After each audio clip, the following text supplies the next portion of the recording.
בבוקר הודיעו על התראה חמה שצריך להוציא פועלים. אחר כך התברר לי שהבן הגיע לחממות ברפיח ים. הוא לא ידע שיש התראה חמה. אני לא ידעתי, אבא שלו לא ידע. ולא עלה בדעתי שקרה לבן שלי משהו.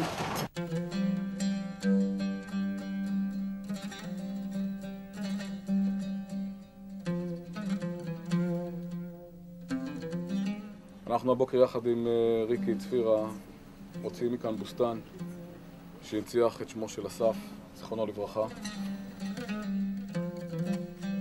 אנחנו מקווים שיהיה לנו גם את העונג ואת הזכות לבוא ולטעת את העצים האלה במקומה החדש של ריקי ושל בני ביתה. תודה גדולה, גדולה גדולה לקרן קיימת לישראל שמצאו אותי.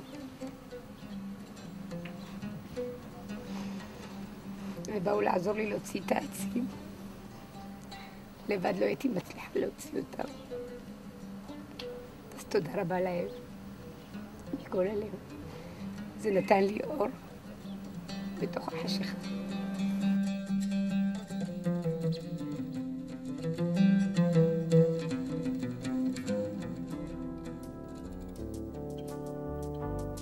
זה הדקל הראשון שנתנו בכלל, ששתלנו.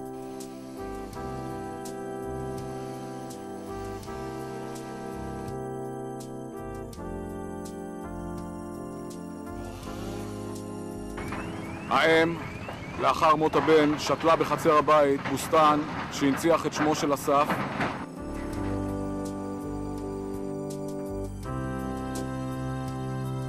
במשך השבועיים האחרונים זעקה לעזרה וביקשה גם מקק"ל וכמובן גם מגופים אחרים סיוע וסעד בעניין הזה.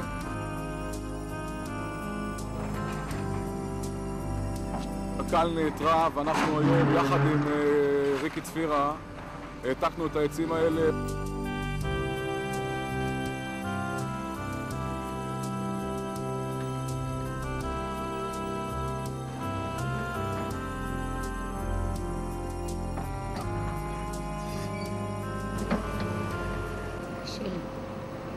קשה לי לדבר.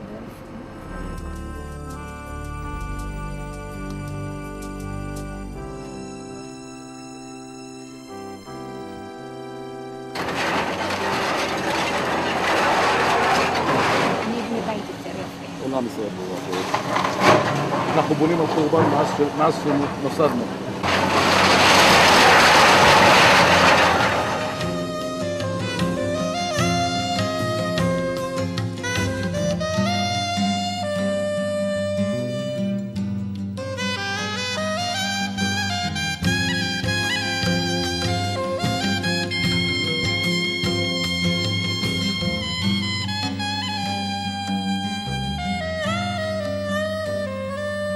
זה כל הגוף שלי.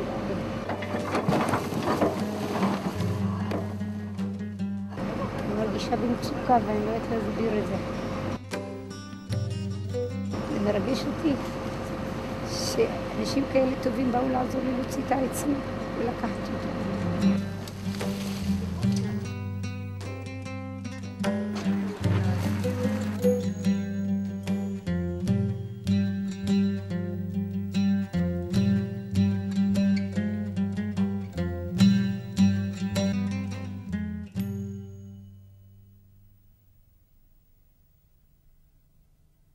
הבוסטן של אסף הוא גן המצוות, ניתן בזכותם של הרבה אנשים טובים.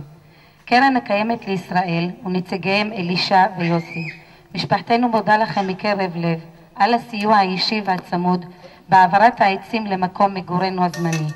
כולנו תקווה שנזכה לעזרתכם כאשר נעבור במהרה יחד עם העצים למושבנו הקבוע. תודה שהארתם לנו את הכיוון, תודה שהראיתם לנו עד כמה הדברים שאנחנו עושים אותם מתוך עשיית היום-יום הם חשובים כפל כפליים בשעות משבר. אני באמת מאמין שמגיע לכם התחדשות עם התנאים הטובים והמוצלחים ביותר, אז אני מאחל שזה מה שיהיה. תודה רבה לכם. אנחנו נלמד לתת עם המון אהבה בלי שום מסחר בתוך הדבר הזה. ואני מקווה עם הדבר הקטן הזה, שאנחנו ניקח מפה, אנחנו נצמח ונהיה לתפארת, ועם ישראל כולו ירוויח.